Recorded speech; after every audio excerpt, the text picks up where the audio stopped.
Assalamu alaikum dostlar, урматтуу багбандар, эжелер, агалар.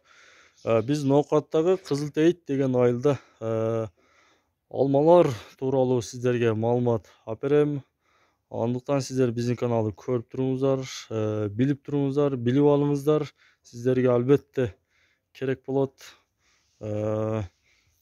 Өзү бул алманы кантип сакташ керек? Бир акабыз сактайт экен, ушундай жол менен, жеке практикасы менен. Башкалар кантип сактайт? Аны билбейм, мен ушинтип сактайм деп айтты эгеси. Ошолор тууралуу сиздерге бир эки ооз кеп кылып кетейин. Андыктан сиздер көрүп туруңуздар бул алмаларды. Бул алмалар, достор, бул алмаларды азыр алып кирип коеюн десе, алып киргени болбойт экен. Кар жаап -5те алып кирет экен. -5те алып кирет экен. Кардын суугун жедирет экен, достор. Азыр алып кирген болсо, алмалар пышып кетет экен дагы, килограммын жоготот экен, мындай жаткан, жоготуп берет экен. Мынакей, көрүңүздөр алмаларды. Алмаларга баа бериңиздер.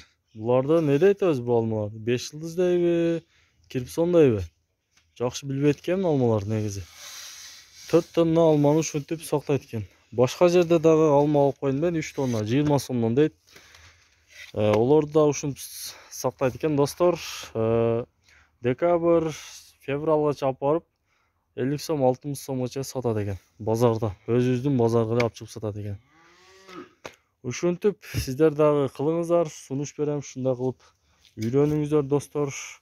Дагы бир жерде алма бар эле, ошону дагы тартып көрсөтүп берем.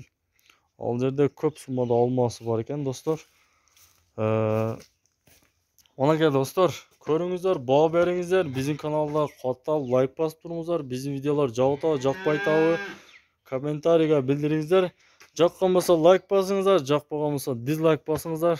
Достор, мен сиздер менен коштошом. Бүгүн 1 ноябрь 2021 жыл, достор.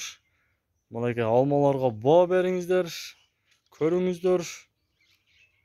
Болобу ушинтип сактаса? Манакей, билип алыңыздар, достор.